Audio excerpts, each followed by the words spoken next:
So that's why some people will actually like that method, because it allows them to not have to cut their hair or get lock extensions to have the lock look. So yes, the answer is yes to your question. A lot of people relax hair. It wouldn't make any sense for a person, like you said, if they had relaxed hair and they want to get it locked. You said yes, it would do it. But eventually, the relaxed hair would be going down their hair and they would have new growth. Right, and it'll look totally different. And it wouldn't make no sense for them to, I guess, get a retouch right here and relax. That would just be right. It's totally ridiculous. Okay, and on top of that, what's going to happen is, as your natural hair grows out, the relaxed hair is also going to start to pop off and break off from the natural hair that has grown out. It's almost like the natural hair is like, get off. Like, I no longer need you here. I'm good on my own. Kid rocks.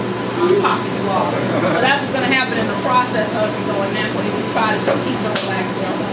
That's why for me, I wore like extension braids for like 2 months. And then I had all of the perm or relaxer cut off at the end of my afro. I twisted up the afro. Are there any like product that I mean, I've seen some products, but what I'm asking, are there anyone that I guess your opinion recommends for people who are doing a transition to natural? Okay, I'm automatically going to tell you anything from Naraji Skincare Caroline is perfect for transitioning, because that's also my other company with my family. Okay. We have a full line of natural skincare, hair care, and bath and body products for people with color. Anybody can use it, but we specialize in melanated skin. So we have hair oil, hair butter, herbal shampoo, peppermint tea tree shampoo that works on relaxed or natural hair. So, and another thing is, if you choose to have relaxed hair, you still want to use a natural product, because it's like, it's almost like bad enough you've already put the chemical on your hair, you don't need to put product on your hair on top of that. It's full of chemical, it's like doing double damage. So even if you choose to go to relaxed route, make sure you use a natural product to not do more damage to the hair. I got like 3 hands on the shot.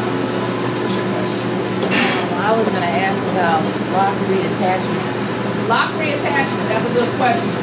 Lock reattachment is the same as doing a lock extension. Now, some people, when they choose to cut their locks, it's not necessarily for the whole I don't want the energy thing. It's I got to get this job, and they're not looking at these locks all day, so I'm going to cut them off and put them back on later. Lock reattachment, you can also use interlocking to reattach them. Some people use hair thread. You ever seen the sewing weave? You can use that thread. You can use a needle and thread to reattach locks, or you can do the lock extension method, where you take the end of the old lock and attach it to the new growth that you have and wrap the hair around it.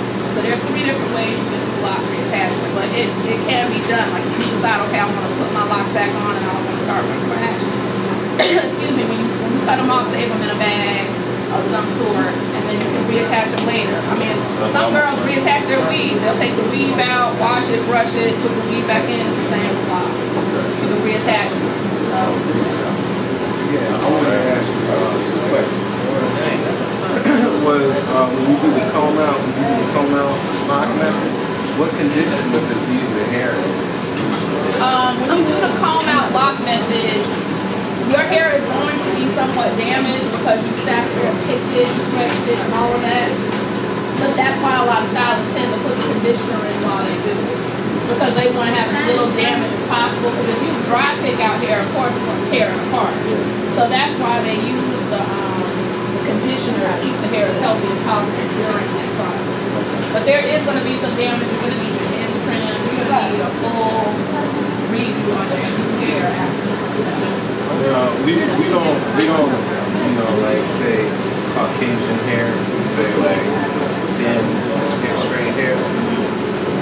Do they ever come to you to try to get their hair lined? I do have thin, straight hair folks. You want locks done most of the time. I don't have to deal with it. Most of my clients have curly to kinky hair. But you can lock anyone's hair. Straight to extremely kinky, you can lock anyone's hair. Using the same exact method? Using the same exact methods. Now, sometimes online, you'll see these websites dedicated to straight hair folk, and they'll tell you to put mayonnaise and egg and honey and anything in, tease it, do all this crazy stuff to the hair. You don't have to do all of that. You can just simply braid it or interlock it, and they'll get the same results as somebody with kinky hair will start with. It would just look a little different. It's going to look more frizzed and matted than the kinky hair would, but it's still going to be locked. Like I said, anybody's hair is locked, but it's never going to all look the same. what about the end? Because I know like the kinky hair, I know like when I had mine, when I got down to the end, like the twisting and they just like coil up. Coil. So if it's straight, it's just gonna be a pointy straight tip. It's gonna be like instead of being curly, it'll be just pointy straight. But it won't stay like. Well, that's gonna take time. Like as far as the ends, he's asking me about ends staying in and ends coming out and what you do about that. Your entire lock from root to tip, it's gonna take time for it all to completely mat. You'll see some people when they're starting their locks, their ends will be curly or puffed out. That's because it's gonna take time for the whole lock to mat.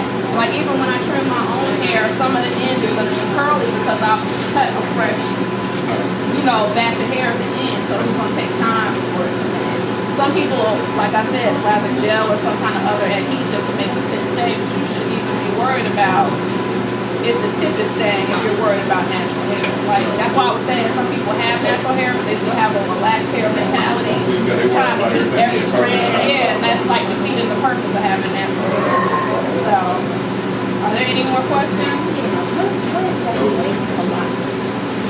A loctician is simply somebody who specializes in locks. That's all it means. If your forte is I do locks and that's what I do, you're a loctician. It's just like a beautician does all types of hair. A loctician is someone who specializes in locks. Like I do braids, I do two-strand twists, but I specialize in locks. That's what I do all day, every day. That's my passion. So if you want braids and two-strand twists, I got you. But I'm a lock. I do locks. That's what I love to do. So that's all it means to somebody. Yeah. I'm gonna give my card.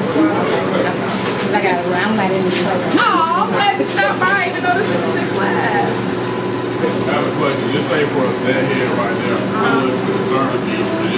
Someone said I come in there looking just like that. I want. I can't tell you what to charge for that. No, I can tell you the average. Yeah, the average. On average in a salon. On average in a salon.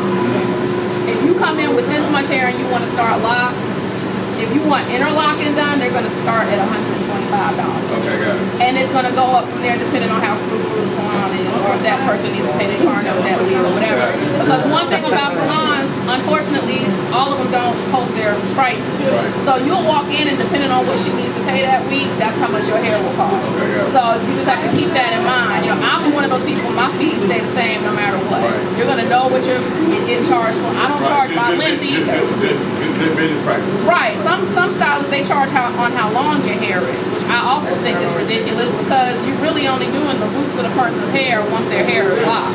But even somebody like me who's had locks 16 years, they'll charge me because my hair is so long, and I'm like, for what? You're really only freshening up my roots. Yeah, you're shampooing my hair, but even with that, you're not using 4 bottles of shampoo on my hair, so why is it costing based on how long it is? So it's all about where you go and who's doing it. And no, she has a question. You have a question? I was trying to ask her which technique she's doing right here in the bag. Oh, I don't know what they're doing over here. They're practicing. Yeah, they're doing a braid competition. How long would a head of? How long would a typical? I don't know if typical is the right word, but how long would a head of hair take to do a full? Okay, if you're starting off someone's locks and they have this much hair, depending on the method you use, it's going to take on average about 4 hours. Now I'm pretty fast. How do you determine what method based on the client and what they want? You ask them what do you want your hair to look like while it's locking. Do you want braids? Do you want two-strand twists? You explain to them the difference in each method and how it would look in the matting process. That's how you determine which method to use. It's what your client wants. Some clients love the two-strand twist because it looks like a temporary lock, so they call that look. Right. You see a lot of people with two-strand twists started their locks because they like that look. But some people just want individual braids. Some people want interlocking. It just depends on what they want their hair to look like. Now, like I was saying earlier, if they have really soft hair, you're automatically doing a braid or an interlocking because that's what's going to stay. Yeah, I did my son with the two-strand twist. It took forever for his hair to lock. Yeah. It's very difficult. If it's soft, you need to just go straight to braid or twist. And as far as how, like I said, how long it takes depends on how thick the person's hair is, how long their hair is. Most people, they don't start with their hair any longer than this. Some people have shoulder length hair, but most people I see is this or shorter.